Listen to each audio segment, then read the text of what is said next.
Hey everybody, I just wanted to come make a video because I don't know if there's other parents who have started watching my page yet or not, who have children on the spectrum. And as I said in previous videos, it has been so hard for me to get my son ABA services. So I'm just gonna go into full detail to let y'all know what I have been going through. So I got my son officially diagnosed in 2018. It was October of 2018. So I got him diagnosed in 2018. Um, I got him diagnosed through Centria Autism Services. Um, and they didn't start up his ABA sessions until January of 2019.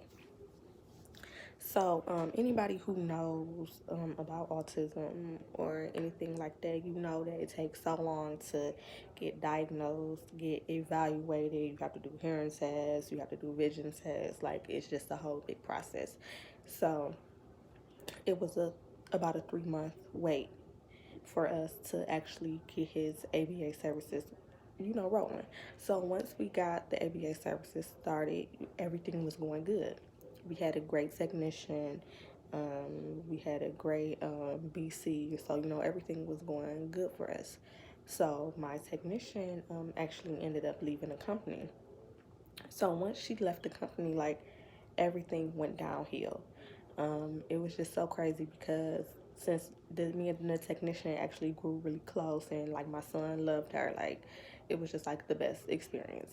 So once she left the company, everything went downhill. So like I was saying, when I didn't know that she was leaving, it was more so of like a personal conversation, like, yeah, so I wonder who they're gonna have as a technician when I leave. And I'm like, wait, what? She's like, yeah, I put in my 2 weeks or whatever like that.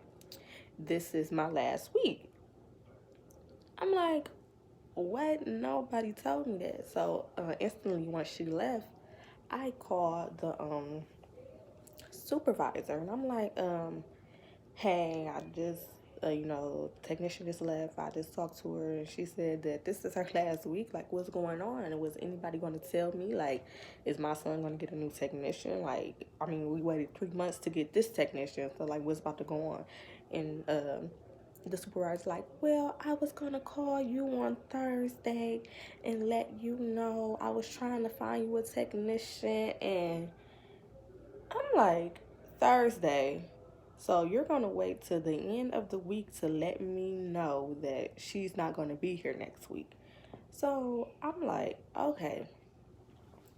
So, I already had ill feelings about that, but like I said, it takes so long to get everything rolling with the company. So like, I've already waited these 3 months. He's already had a couple months of ABA. He's doing great. He's catching on. He's sitting down. He listening. He coming to his name. So I'm not really trying to, let him revert back into what he was doing before. So I'm like, okay, if y'all can give me a technician, by Monday, and he don't miss no classes, I'm fine with it. So, okay, I'm gonna call you, da da da.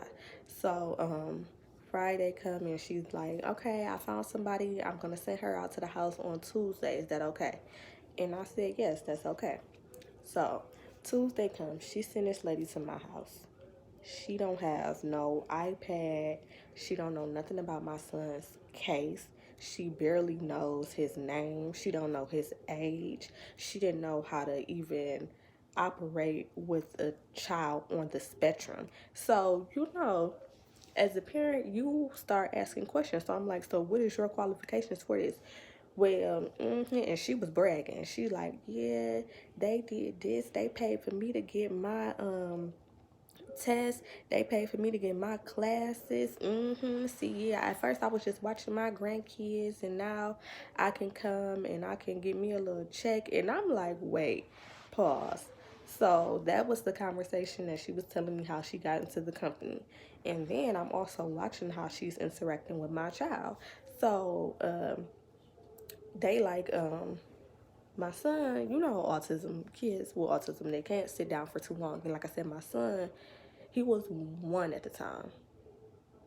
He was 2 at the time. I'm sorry. He was 2 at the time, and he had just turned 2.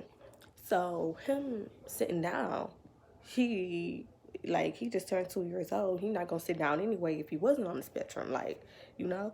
And she's trying to like hold him on her lap, and he don't like that. So like once he finally get down and you know like he's uncomfortable, that's that. So the next day she come to the house, and when I tell y'all, like it was like for a parent to see like how uncomfortable their child is like so crazy, because it's like heartbreaking. It's like you can't help them. Like at a certain point you feeling like, how do I explain to my child like no, it's okay, and get them to calm down? It's like it's so hard. So it's like when she came the second day, and like when she walked through the door, like my son like was terrified. Like he ran, he cried, and he bawled. And it was so much to, I'm like, okay, no, you gotta leave. Like you can't be here. Like my son, like no. Like I'm sorry, like this is not gonna work. Like he's not gonna be uncomfortable in his own home. Like it's just not gonna happen. So once that issue went off, and I'm like, I called the BC. I'm like, so did you just send somebody to my house just because? Like, why would you do that? She still got training to do. She don't have no iPad. I said, look, I don't know if y'all think because I'm a young mom, y'all just gonna send me anybody.